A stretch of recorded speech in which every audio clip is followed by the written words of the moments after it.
Salam kabar Jogja. Halo, selamat pagi saudara, apa kabarnya Anda? Hari ini kabar Jogja kembali menyapa Anda bersama saya Wana Gastia. Beragam informasi telah disiapkan tim redaksi kami dari Yogyakarta, Solo, dan juga sekitarnya. Inilah kabar Jogja selengkapnya. Saudara, jabatan Gubernur Akademi Angkatan Udara pada hari Jumat diserah terimakan dari Marskal Muda TNI Purwoko Aji Prabowo kepada Marskal Muda TNI Donald Kasenda. Ya, dalam sebuah upacara yang diadakan di lapangan Dirgantara Akademi Angkatan Udara Yogyakarta. Dan dalam upacara serah terima jabatan ini dipimpin langsung oleh Kepala Staf Angkatan Udara Marskal TNI Muhammad Tony Haryono. Marskal Muda TNI Purwoko Aji Prabowo menyerahkan jabatannya sebagai Gubernur Akademi Angkatan Udara kepada Marskal Muda TNI Donald Kasenda. Marskal Muda Purwoko Aji Prabowo selanjutnya akan memangku jabatannya yang baru sebagai Kepala Staf Komando Operasi Udara Nasional.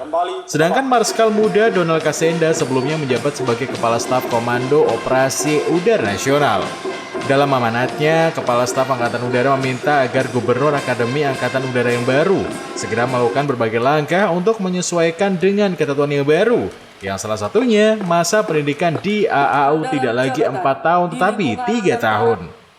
Gubernur AAU juga diminta untuk membangun jaringan kolaborasi dengan berbagai lembaga pendidikan agar lulusan Akademi Angkatan Udara nantinya tetap berkualitas tinggi serta mampu menghadapi tantangan zaman. Percepatan masa pendidikan dari 4 tahun menjadi 3 tahun juga menuntut penyesuaian menyeluruh pada sistem pendidikan, kurikulum, serta pola pembinaan taruna sehingga kualitas hasil didik tetap terjaga.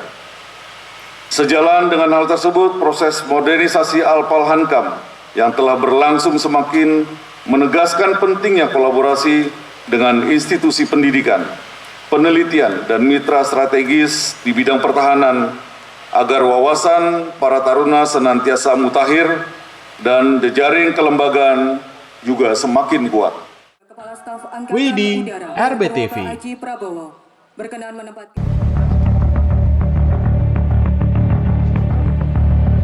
Awalnya RTS 25 tahun dan juga NIF 22 tahun datang ke tempat hiburan malam di daerah Colomadu, Karanganyar, Jawa Tengah.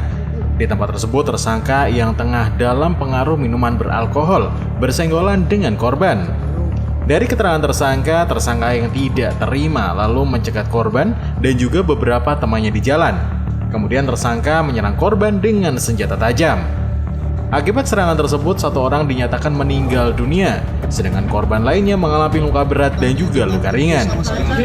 Awalnya di dalam kafe, cekcok di dalam kafe, terus lanjut di penyebabnya apa? Cekcok. Penyebabnya Senggol-senggolan, joget-joget, Senggol-senggolan.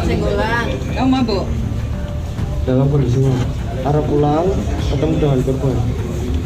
Kamu dengan orang yang sama juga? Dengan orang yang sama.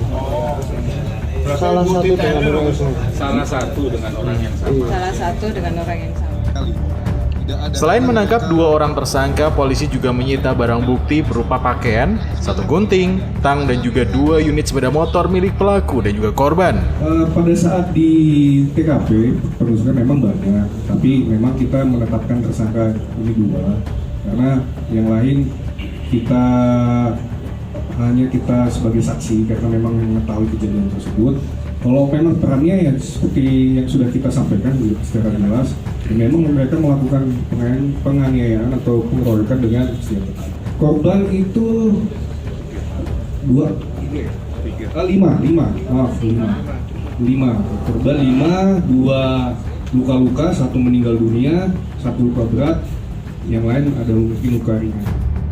Kedua tersangka dijerat dengan pasal 170 dan juga pasal 338 KUHP dengan ancaman hukuman maksimal 20 tahun kurungan penjara. Rizky Budi Pratama, RBTV.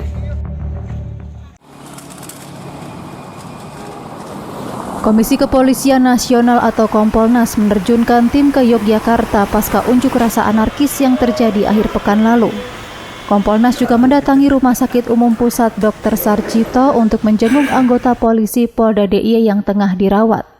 Anggota polisi tersebut mengalami luka-luka saat mengamankan unjuk rasa di Mapolda DIY beberapa hari lalu.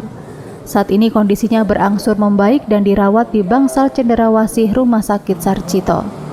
Menurut pihak rumah sakit, kunjungan Kompolnas dalam rangka mengetahui kondisi kesehatan anggota polisi yang masih dirawat. Dari Bapak-Bapak Kompolnas hadir ke rumah sakit dalam kapasitasnya memberikan perhatian terhadap salah satu anggota Polda DIY yang memang mengalami atau terluka akibat aksi kemarin.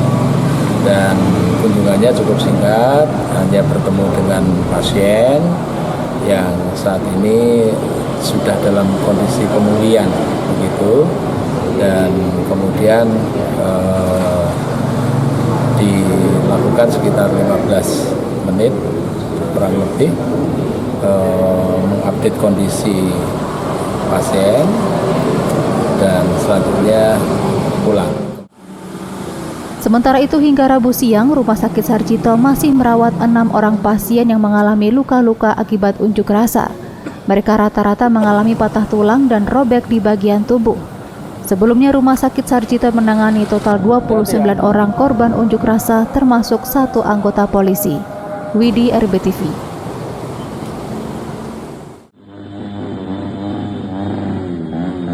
Kapolda DIY Irjen Pol Anggoro Sukartono mengungkapkan pihaknya telah melakukan serangkaian identifikasi dan penyelidikan internal. Kehadiran tim khusus dari Jakarta diharapkan dapat membantu mengungkap secara detail peristiwa yang menyebabkan korban meninggal dunia saat unjuk rasa.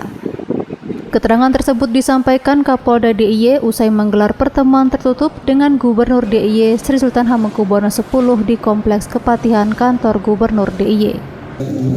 Sejak kerusuhan yang terjadi pada Jumat sore hingga Minggu pagi, Polda DIY telah mengamankan sekitar 60 orang demonstran. Dari jumlah tersebut, 59 orang telah dibebaskan, sementara 1 orang masih dalam proses penyelidikan.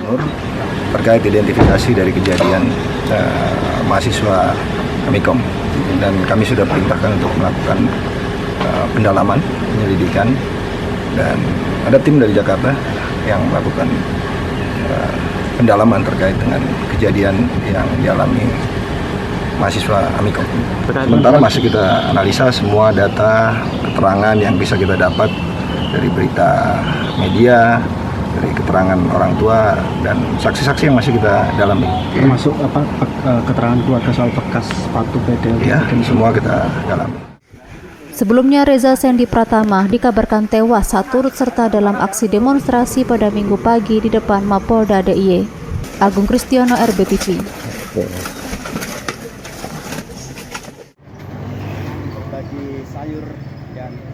Di tengah demonstrasi dari berbagai elemen yang tak jarang berujung ricuh, mahasiswa Universitas Muhammadiyah Surakarta, Jawa Tengah memilih cara unik untuk menyuarakan aspirasi. Mereka justru membagikan bingkisan beras dan sayuran kepada masyarakat yang melintas di Jalan Ahmad Yani. Dengan 2 mobil box, para peserta aksi tersebut memberikan bantuan bagi seluruh golongan seperti pengemudi ojol, becak, ibu rumah tangga, dan pemulung. Alhasil aksi mahasiswa ini mendapat sambutan positif dari masyarakat. Masyarakat kecil ya saya senang hati mendapatkan lauk-pauk begini, sembako, ya senang hati saya. Para mahasiswa ini membawa sekitar 500 bungkus paket yang dibagikan. Mereka mengaku aksi ini sebagai respon mahasiswa dalam melihat situasi negeri yang kurang kondusif akhir-akhir ini. Lakukan aksi dengan tampilan yang berbeda dari aksi-aksi sebelumnya yang dilakukan oleh warga atau terutama masyarakat Solo. Keresahan akhir-akhir ini menanggapi isu negara yang pada saat ini. Nah, kita di sini itu sebagai Muhammadiyah, apalagi kita sebagai organisasi otonom Muhammadiyah, kita tampil sebagai organisasi yang wasatiyah karena prinsip dari Muhammadiyah ialah wasatiyah. Kita sebagai orang-orang penengah, kita nggak terlalu kanan, tidak terlalu kiri, maka kita mengambil kebijakan bahwasanya kita aksi dengan melakukan bagi-bagi sembako. Tidak butuh waktu lama, ratusan bingkisan bantuan tersebut ludes dibagikan. Ini juga menjadi pesan kebijakan pemerintah yang tidak pro rakyat dapat dilawan dengan cara saling berbagi. Rizky Budi Pratama, RBTV.